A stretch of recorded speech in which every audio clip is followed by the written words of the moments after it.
the Montana Historical Society has over 1,000 cookbooks in their cookbook collection. And to date, I traditionally just talked about the information coming out of the cookbooks. So I've expanded that, and I am certainly open to suggestions once I stop talking. All right. So for the obvious reasons, why in the world would a historian look at cookbooks and foodways, aside from the fact that, of course, we all have to eat, and that means that we all know someone who cooks, or in addition to that, then someone who uses or has used a cookbook, or at least somebody else's recipe. With that said, I hope to not only discuss the fun to be gotten from cookbooks and foods, but their value to history and to the people of Montana. In addition to cookbooks, there are many ways of digging into research on food history, whether you are looking for information on recipes, technology, economics, food production, et cetera, the types of resources that can help you are numerous, and this includes photographs and newspapers.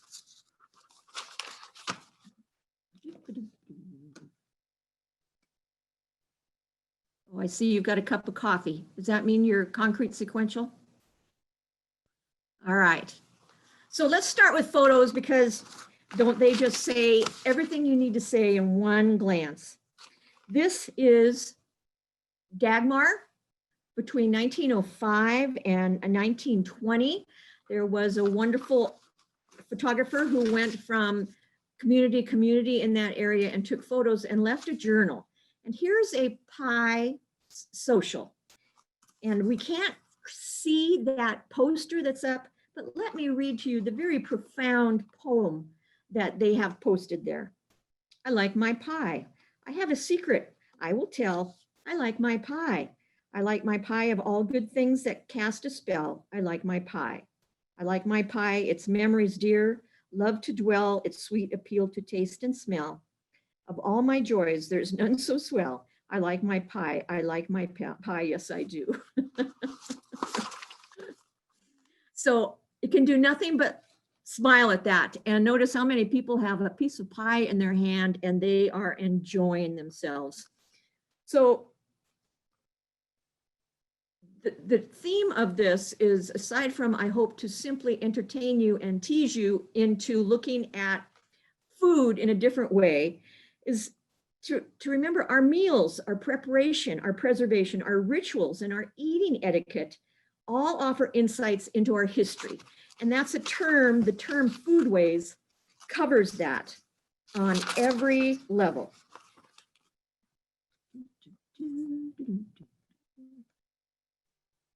All right, so cookbooks and foodways, limitless topics and interpretation. Of course, I don't know about you, but when I think food, the first thing that comes to my mind is family.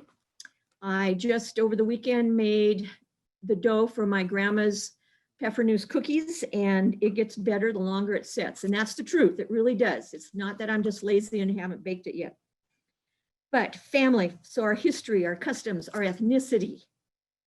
Native Americans, when we get into their food histories, talk about how they've changed, especially when we compare the Columbia Exchange items and whatnot. Transportation. We forget how amazing our ancestors were and how tough they were. We're a testament to the fact that they were amazing. And when we start talking transportation, initially it was steamboats into what was Idaho Territory to Fort Benton. And then it was freight wagons coming from Fort Benton through the Mullen Road and up from Salt Lake City. And then eventually the railroad, of course. Technology and science. I always ask, where is your town's old ice house? Because every little town had an ice house at one time. Women's history, of course, and we'll get into that. And then depending on your take, where the heck do you want to go with it? What's your favorite food story? How can we embellish on that and find more history? Some of my favorites from the collection are the 1902 book from Montana's Heart's Literal Center, Fergus County, 1902. And this is, the contributors are from all over the county, all over the area of central Montana. 1902 is the height of Montana's homestead boom. And this is a very, what I'm going to call white bread cookbook. And you'll know what I mean when I get into other cookbooks. The Progressive Cookbook of 1893 was from the First Methodist Episcopalian Church of Billings, Montana. And it includes recipes that the Ladies' Home Journal is cited from. Crumbs of Comfort, 1893, is the earliest Helena cookbook we have. Another Helena cookbook is the First Christian Church of 1905, a really interesting cookbook. It's not just Montana centered, but it's national centered, is a 1896 manual for Army cooks. And this is just great reading. If you're not one to read a cookbook, this will get you hooked, because it has it starts introducing ethnic recipes. It has lots of Spanish recipes. And it's still a couple of years away from the Spanish-American War. So you just kind of wonder, we have had the Mexican War, but the fact that Army cooks have embraced ethnic foods, I think is interesting. It also talks about how to take care of the flies in a camp spot. Blech. And then one of my favorite is the Red Lodge 1907 cookbook. And again, we're going to get back to that. First, reality check. We come from a culture that loves to romanticize things. And, you know, that's fine unless you want to just get down and dirty and talk about history. And there was nothing good about those old days. And I want you to look at these two. These are two of the earliest photos I could find of women in their kitchen. And the one on the left is Mrs. Craven. She was the wife of a Reverend Craven, and she's in the kitchen of her Methodist parsonage. It was sometime between 1898 and 1902. And then Carrie Dunn at work on the ranch, and you notice the wallpaper behind Carrie. It's newspaper. They used everything. We did not invent recycling. They did. They did it. They were born doing it. And I want to point out that there are no wonderful dry sinks that I see. There are no wonderful Monarch wood cook stoves. And there are none of those clean enamel top countertops. Their wood stove is it. It's heating. It's where they're doing the dishes, where they're heating their water. And there, if you look on the left, you'll see that there is a little oven underneath, kind of low below Mrs. Craven's stove. Well, there's a warming shelf on Carrie's stove. So we're talking pretty bare bones here. One of my favorite reminiscences is from this era where a woman talks about her memories of being in the homestead, and they were in just a very rudimentary log structure, and she remembers that every time you moved, you stirred up dust or bugs. And she ends her reminiscence with, these were not the good old days. We are so spoiled. So that reality check. And then let's just start talking about all these amazing cookbooks.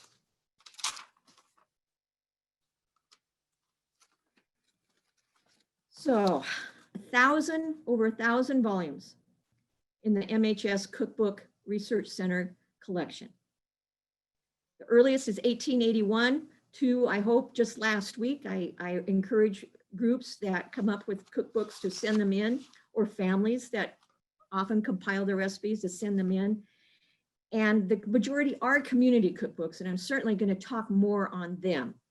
But cookbooks and recipes and things to do with food offer endless historical learning opportunities. There's simply no way of getting away from it. All right. Oh, and I did forget to bring up one of the first cookbooks to have a Jell-O recipe was 1939, coming out of Fort Peck. And I have to ask, what happened to Jell-O? Why did it fall out of favor? Right, the oldest in the collection, as far as I know. As far as I know.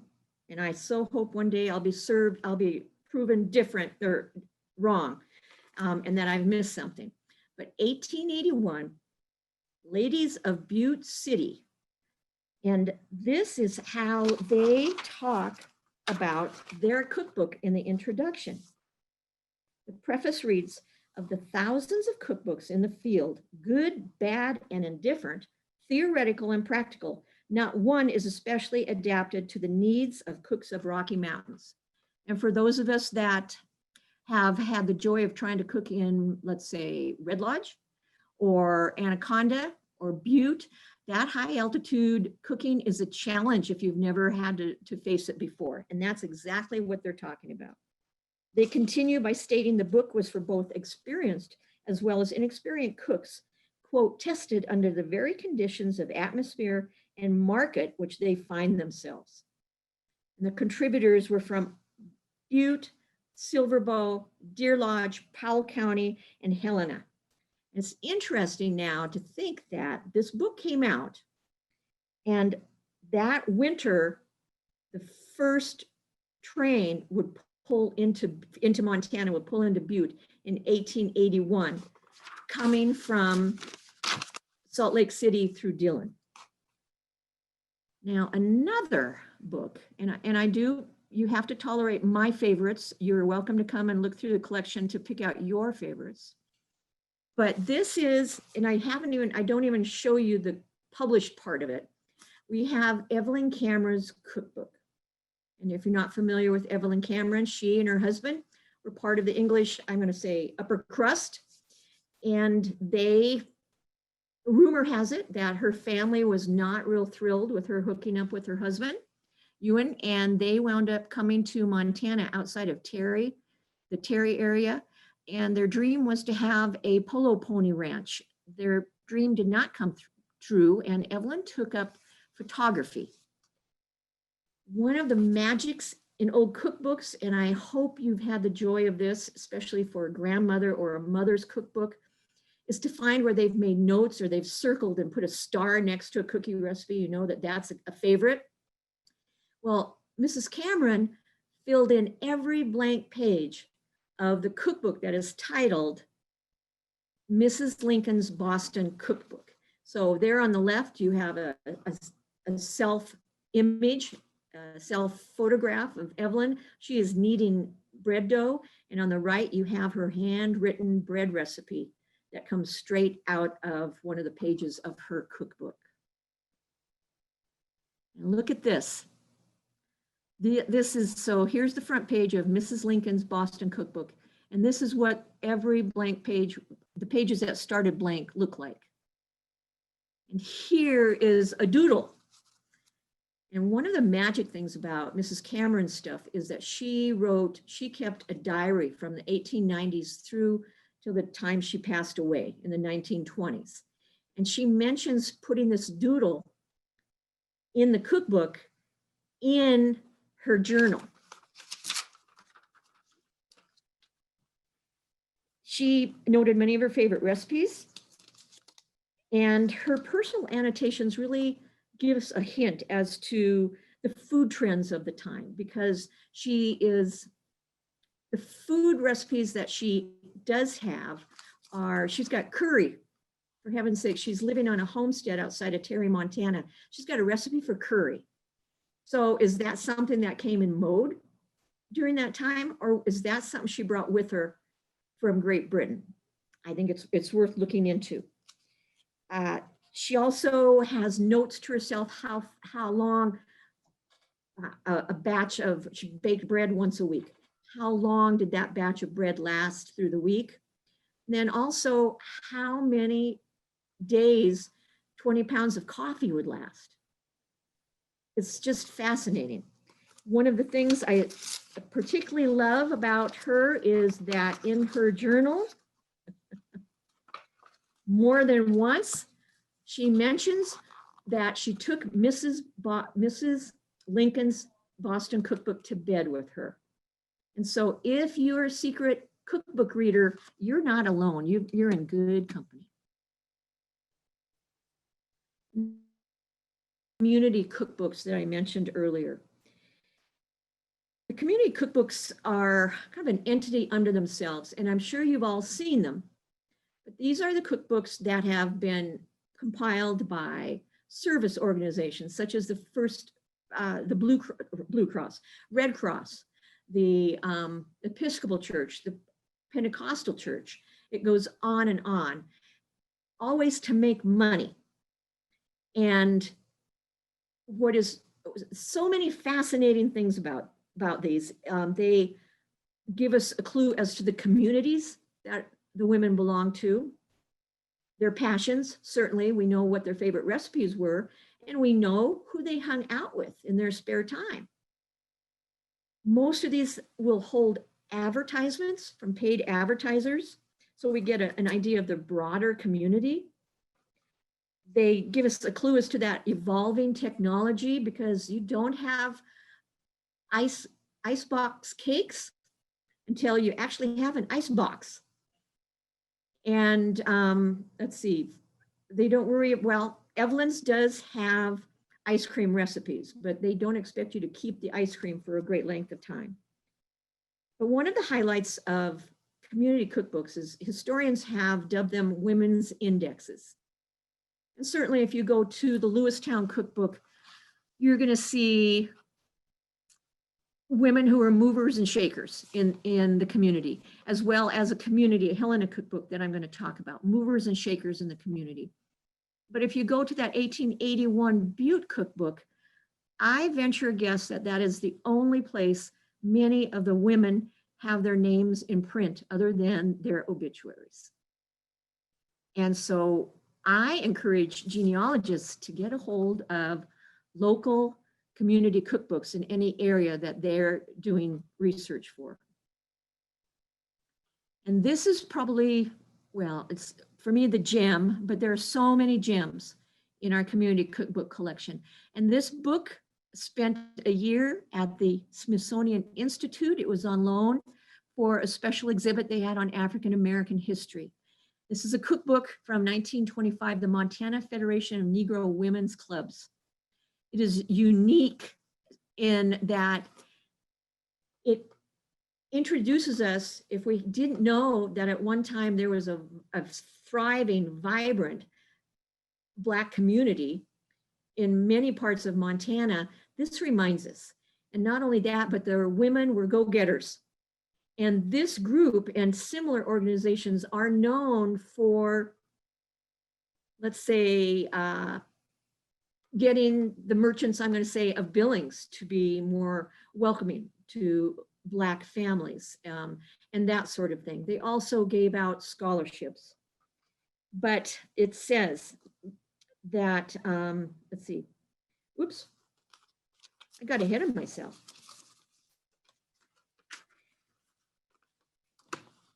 These say, they introduce this by saying, these are choice recipes of cateresses and the best cooks of the state, compiled by Emma Harris, State Chairman of Means and Ways Committee in Billings. So although the African Americans never made up more than 1% of Montana population, oh my gosh, Billings, Helena, Great Falls had thriving Black communities. Sadly, there were also communities that will go unnamed today that are called sundowner communities, where they had laws that African Americans had to be out of town by the time the sun went down. So again, we don't want to romanticize everything, because sometimes they weren't the good old days. Now, one of the things that I've not mentioned is, where the heck are the men? Well, with this, when we talk about the community cookbooks, the women really do claim their territory. As the bill, a 1893 cookbook says, man has never been caught in the act of putting his wife's apron and stealing softly down the back stairs at the break of dawn. Of more poetic nature, the preface of the 1907 Red Lodge, and we'll discuss that more. But whatever heights cookery is yet to attain, let us remember that it is even now an art, a high art, a useful skill and science. I love that, a useful skill and science, that which shall make all who sit at their table rise up and call them blessed. I love that. But the reality is, of course, men did cook. And I remember my mom just being so frustrated because my dad cooked maybe once in 6-8 months. And he just cooked different things. And the kids, my brothers and I were always so excited about it. And oh, looking back on it, hurt mom's feelings so badly. But for those of you of a certain age, I always think, when I think of men cooking, I think of the show Rawhide.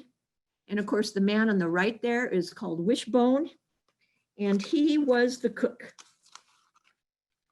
for Rawhide, for the cattle trail. His name, the actor was Sheb Woolley. And then the man on the left was the scout, Pete Nolan, and they were regulars. If you're not familiar with Rawhide, which was popular in the 50s and 60s, I will let you know that this is the show that got Clint Eastwood off into acting. He was Rowdy Gates. He was the assistant foreman. So with men's cooking, it's a little bit different. And I'm going to talk about a cookbook that mentions men, but men's cooking, for much of my perspective, was much more basic. It was more of a survival, but that does not take away from the fact of how talented and hardworking these men had to be. And of course, this is Charlie Russell's Bronc for Breakfast. And there's the cook in a white, he's got a white sack, flour sack or salt shack sack around his middle, yielding a knife. And I just am so glad I'm not that cowboy and having to face the cook after I finally get my horse under control. So men were involved, as we know, in mass production, the distribution of food, the freight. They were importers, wholesalers, butchers, bakers, grocers. They were chefs in early hotels. But the roles they made as far as cooks on a much more basic level are just fascinating. And of course, some of the most romanticized positions that we can find in Western history. So what do we think of Wishbone and cooking out the back of a chuck wagon? If we want to go to that, I've yet to find someone who had a handwritten cookbook, although someday someone's going to find one in Grandma's attic and donate it to a museum somewhere so I can go look at it. But we do have journals left behind, the men who were on these cattle trails. And the one that I had the best access to was one written by an Ely Moore, who worked for the XIT in 1892.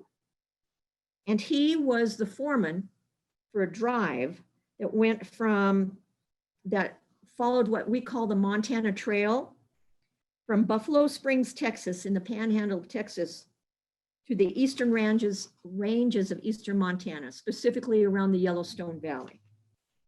So these gentlemen, there was a crew of 14, and they were on the trail 14 weeks. However, they did come close to communities, and every time they came close to a community, the cook had a shopping list, and Mr. Ely, being the foreman, put a copy of each shopping list in his journal. And here's some of the interesting things. So 13 weeks, a crew of around 14 men. In 13 weeks, they went through 177 pounds of coffee. That's almost 2 pounds a day. They went through 3 coffee grinders in 3 weeks. 1,700 pounds of flour, 116 pounds of dried beans, 920 pounds of bacon, and that's right around 10 pounds of bacon a day. Over 700 pounds of potatoes, 285 pounds of fresh and dried fruit, sugar, sorghum, and maple syrup and extract. There was lemon and lime extract. So again, this comes out of Ely Moore's log of a Montana cattle trail. Amazing. Amazing. Sorry, I'm at my desk and I've got my laptop as well as my desk computer here. And then where I went looking for the information for cattle drives, logging camp cooks, that sort of thing. This is a story of men and cooking that was accidental. And to me, it just speaks so highly of the Red Lodge community. So this is the Red Lodge Cookbook produced by the Ladies Society of the Congregational Church. It was 1907. And let me read to you a couple of the recipes that I came across, and that you will too, if you're lucky enough to come by and visit. So this is a recipe for Chinese con rice. Wash him well, much wash in cold water the rice. Flour make him stick. Water boil already very fast, throw him in.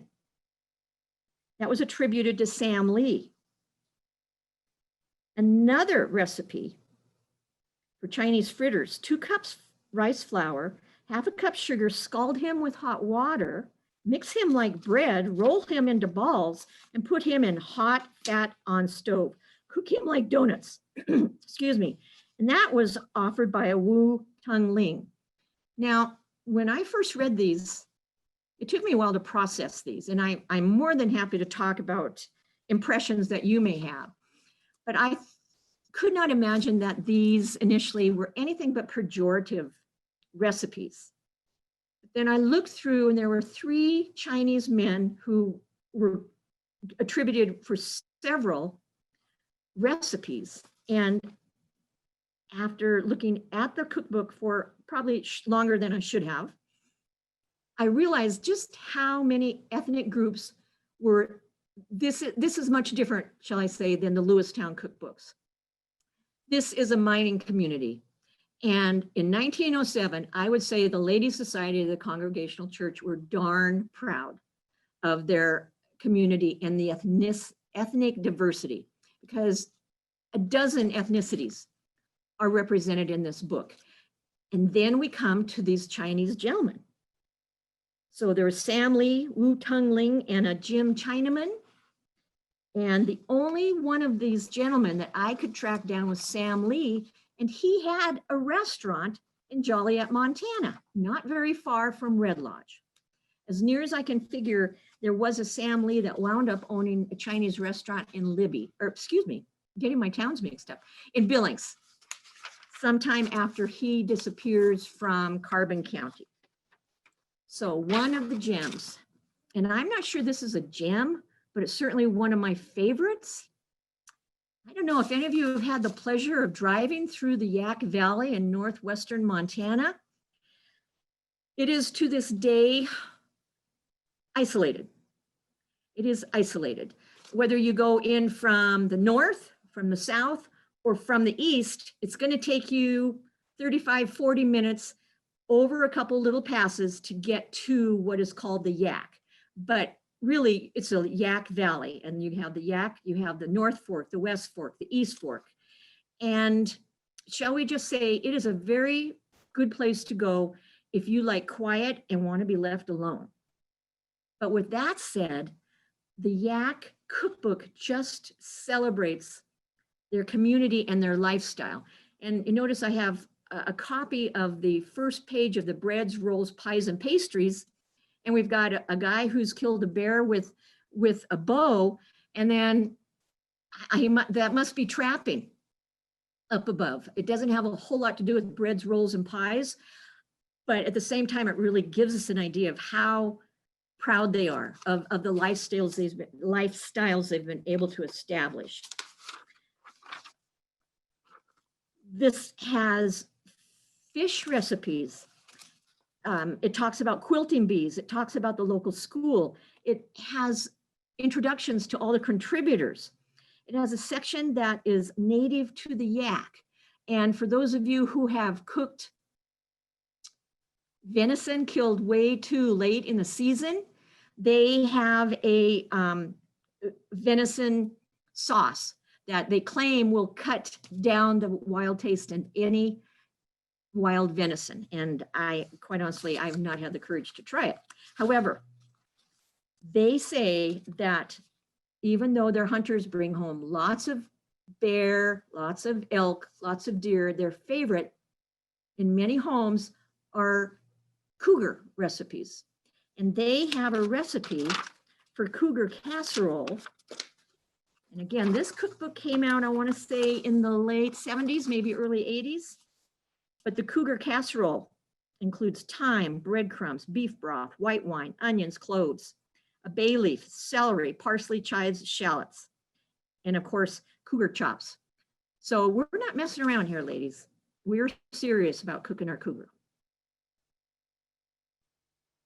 The prize for ethnicity and community pride, of course. If you have a copy of the Butte's Heritage Cookbook, don't part with it. I believe it has gone through at least half a dozen publications, and it is a gem. They have Jewish recipes, African-American recipes, of course, German, Irish, Russian. It goes on and on. And each segment, each ethnicity has a little history behind their coming to Butte. It's a gem. And I'm glad to say that I have my mother's on my bookshelf at home. It's kind of fallen apart, but nonetheless, I'm so glad to have moms.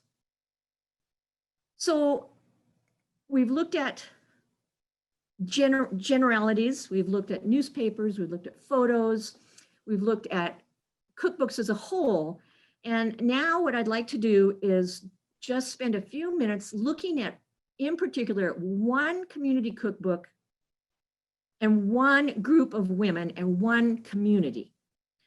A colleague and I did this several years ago for a presentation.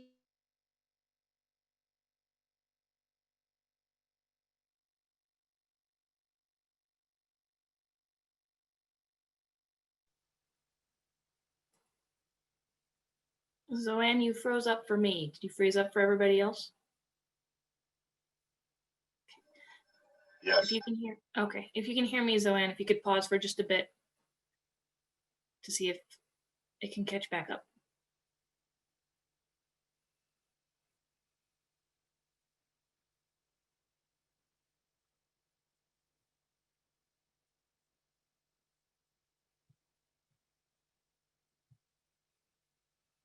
What happened? I'm not sure what happened. You're there again though, but you're muted and your screen's gone. So if you could reshare your screen. All right. We'll just blame it on Zoom. We can do that. Okay. Thank How you. do I get unmuted? You are. You're good. Oh, good. Okay. I don't know where you lost me, but this is a cookbook from St. Peter's Cathedral in Helena. It's an Episcopal church here in town. And I found this cookbook at an estate sale and have been fascinated ever since. We also have another copy of it in our cookbook collection. So I'm going to get into looking at the recipes and what they tell us about the community and then the women. And these were movers and shakers. Gosh, I hope some of you out there, I hope some of these names are familiar. So feasting is fun. And as the ladies introduce it, the recipes in this book are not necessarily originals, but they are the favorites of members and friends of St. Peter's Pro-Cathedral, Helena, Montana, 1959. And that pretty much sets the tone. And here you are. So they have a lot of the more traditional chapters we would expect. There are, let's see, we've got soups and sauces, relishes, conserves, hors d'oeuvres, soups, meats, desserts and pies, cakes, cookies. But what is interesting, one of the many things that's interesting about this book is that when you look at the recipes in each of these categories, the sections on soups and sauces, relishes and conserves have fewer than 10 recipes.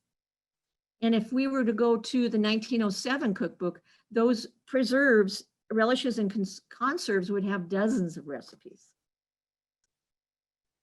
But then those that rank the highest are the chapters that have desserts and pies and cookies. They have, the desserts and pies have 47 recipes, and there are 32 cookie recipes in this cookbook. Not to mention popcorn with bacon, wait a while beans, mystery pudding, Chinese cookies, English pasties, and gold nuggets, which are little bitty pieces of fried chicken, of course. These indicate, it would seem that the women have quite a sweet tooth with the way that way the recipes are distributed. But in reality, I firmly believe that women did not donate or contribute recipes they didn't like. And so they were contributing recipes that they probably saved for company or for church outings or for holidays. Doggone it. Okay. So here is St. Peter's Cathedral.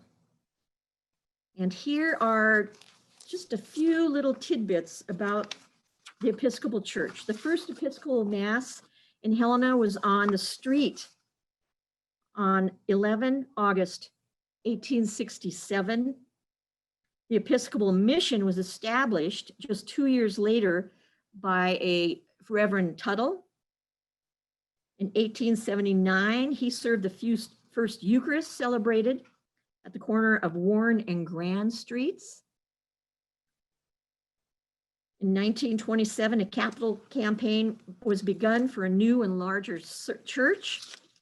And the cornerstone for the church that is there now was laid in 1931. The pews and the organs from the old church are being recycled and are in the cathedral. Women's groups date back to at least 1887 at St. Peter's. They have Women's Auxiliary, the Guilds, Daughters of the King, another guild. They have a junior guild, which is to be women who can be mentored by older women, and an evening guild for young mothers in 1952. And I want to add that we have St. Peter's Hospital because of this church and women like these that we're going to discuss.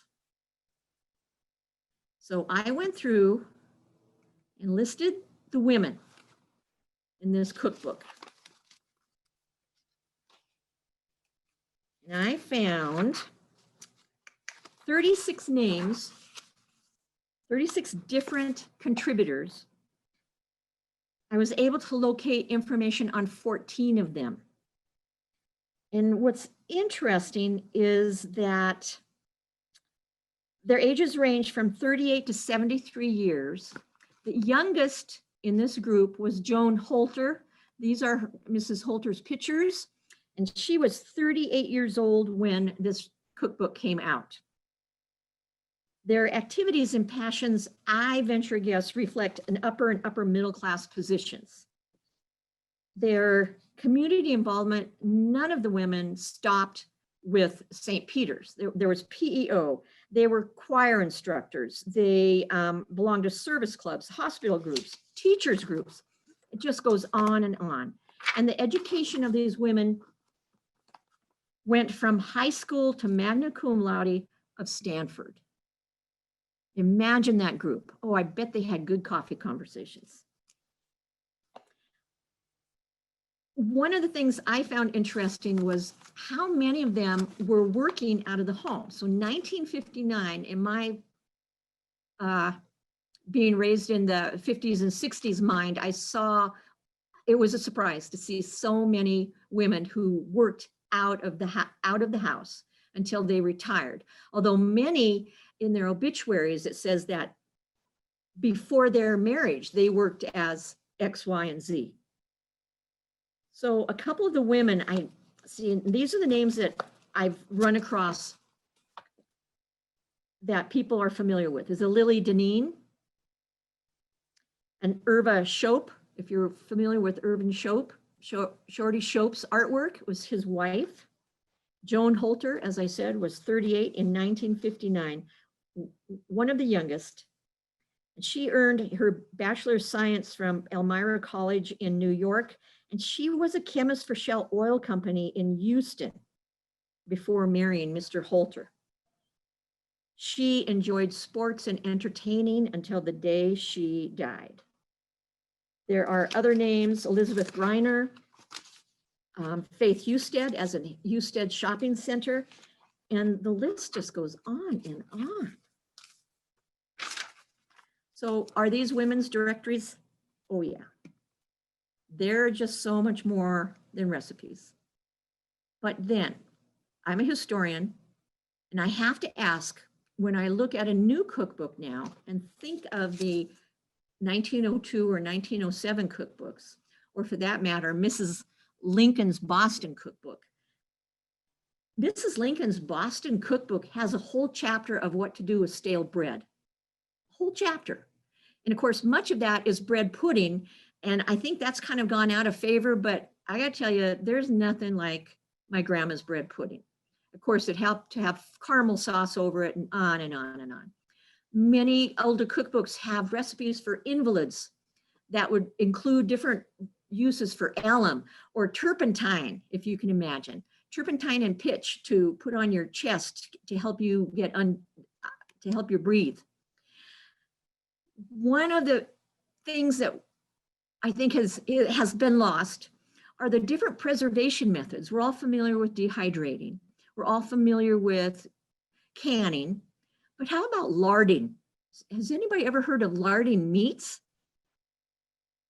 So larding meats, if you were lucky enough to be on a homestead or a ranch that had pigs, you of course would butcher them in the fall. The lard would be rendered from them. And then, let's see, where am I going? There we go.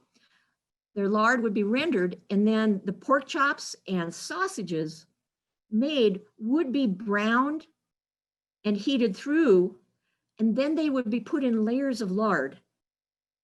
And then the crocks put in a cool place, probably the root cellar.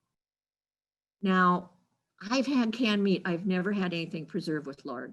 There was also a chemical that women would put eggs in to preserve the eggs, and I just don't even want to talk that.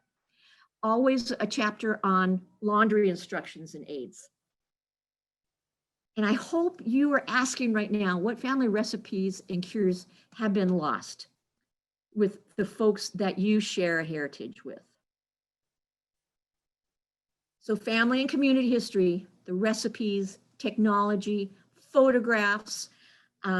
As you may have noticed, I could probably talk about this for another hour or more, depending on when you cut me off. But cookbooks are the perfect recipes for historical research. Food is the perfect recipe for historical research. And I'm going to end by asking you to think twice now about what stories do your cookbooks and meals tell about you. Any questions? And everyone, you're welcome to unmute yourself. I have a question. Yeah. So you mentioned that larding, which is Yeah. fascinating. And I was telling my husband about it the other day because you talked to us about it on Monday. And I'm curious if they used the lard after that in making pie crusts, and maybe that's why pies were so popular. Ooh, that's Or a would good the lard be question. flavored? I mean, I'm not sure if it would be flavored too much to use it for a That, sweet. but if you were storing sausage in it, it would leave a lingering taste. Well, certainly lard was used for baking, but whether that lard would have been used again, I don't know. And Or for biscuits. Or for biscuits. Excuse me, this is Dave. Please. I suspect it was used for frying and stuff like that, but for pies, you use the lard that was rendered near the kidneys and stuff in there. You didn't use the lard for the rest of it.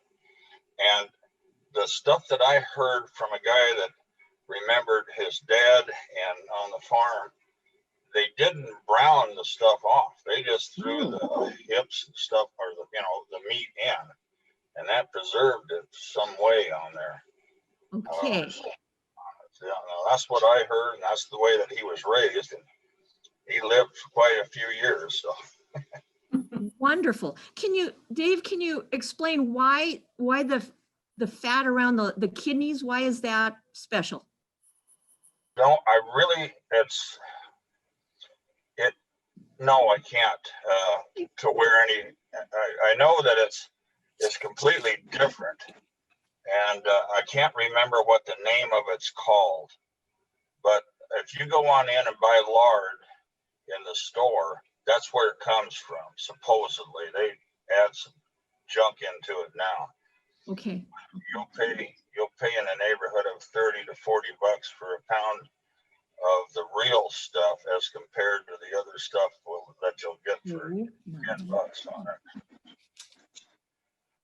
Oh, for heaven's sakes.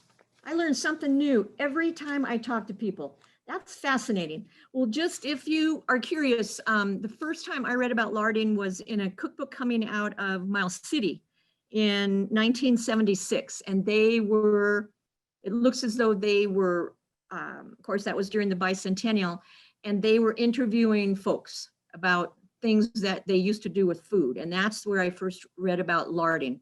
So thank you, Dave. I will, as long as we're talking about lard, what is it when you render beef? What's that called? Tallow. Cow. Tallow. Tallow. One of my most uncomfortable moments was at a assisted living facility here in town. It was a couple of years ago, and I had a woman, one of them was over 100 years old and the other was in her 90s. And they got into a really serious discussion and argument over what was better, tallow or the lard. And I couldn't get out of there fast enough because they may still be arguing about it. Oh my gosh. Yeah, my aunts and stuff would get into it also. My aunt, she just passed away here about 2 or 3 years ago, 100 years old, and her pasties and everything was always made with lard on it. Mm-hmm. Wonderful. Any crust. I have to say that I have a neighbor who cooks with lard, and she heard that I was a little depressed Sunday morning when I realized that I woke up to 17 inches of snow, and she brought a huckleberry crisp over, and right away I could tell that she had made it with lard. So I'm going to be depressed every Saturday morning from now until Easter. Wonderful. Dave, thank you so much. Anything else? This is Carol. Can you hear me? Yeah. Okay, so this is my first Zoom. Thanks to the folks at Rocky and Randy encouraging me. So I missed the part about, are you at the Historical Society interested in family collections of recipes? Yes. We're rather discriminating because we're full, but depending on the era, who the people were, what kind of recipes, yes. And we certainly are always open to more Montana cookbooks. But if you have a collection recipe, I'll look at it, and then I'll hook us up with our archivists, because they have the final say, and they're archivists. They're not historians, so you kind of have to be patient with them. But we do have some wonderful collections downstairs. Thinking of the last time I went through one of the collections, there was, just a minute, it was Jell-O made with Mountain Dew.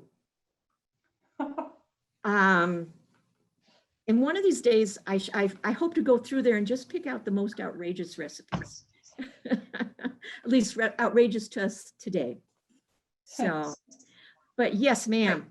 And again, old cookbooks that are from Montana, recipe cards, you bet. I was just on the Rocky Mountain sensation. I don't know.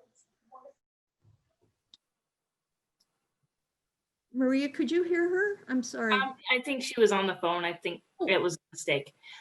So you talked about Jell-O and when it fell out of favor, and I was thinking back to, I worked in assisted living probably 10 years ago now, and the people there, they love Jell-O, and I knew they would because it was my grandma's generation and everyone loved Jell-O recipes, and there were some strange ones. And so I found a community cookbook that had a ton of Jell-O recipes, and I made one night. I worked on the night shift. That next day, I wasn't there obviously, and I expected them to feed it to the residents. And that evening I came back and the staff had thrown all of it in the garbage because they were like, oh, that's not worth serving. I mean, it's got celery in the Jell-O and vinegar in the Jell-O. Why would you do that? But it was one of their traditional recipes that many of those seniors would have recognized. And it was so sad to hear that they'd just Oh. thrown it out and not thought it was worth eating. And the residents would have just been thrilled. Just Yeah. been thrilled. Yep. Yep. Oh, I'm so sorry. Ah, Yeah. all right. Well, hopefully I get to do this again. I suppose it's going to be up to you guys. And the next one we have scheduled is called Montana Tables and Tales. And that will be, it's about community and the holidays in Montana. And I do go figure, I do mention food in that one as well. And we've got another one coming up before that. I believe it's right before Thanksgiving from one of Zoanne's coworkers, Kirby Lambert's going to be talking about Montana history by the numbers. Oh my gosh, I've heard that. It's wonderful. It's wonderful. Please don't miss that. Yeah, it's the Wednesday before Thanksgiving. So if any of you can join us for that one at 1 o'clock, that'll be good. Wonderful. Well, thank you, Zoanne. We really appreciate Yeah, you doing Zoanne, this. thank you so much for sharing with us. We really, really appreciate it. It was my And we've already pleasure. voted. You're coming back. Okay. Yeah, oh yeah, you're stuck with us now. Thank you. Thank you so much, everyone, and stay warm and dry. Thank you. Thanks, Bye-bye. you too. Bye-bye, everybody.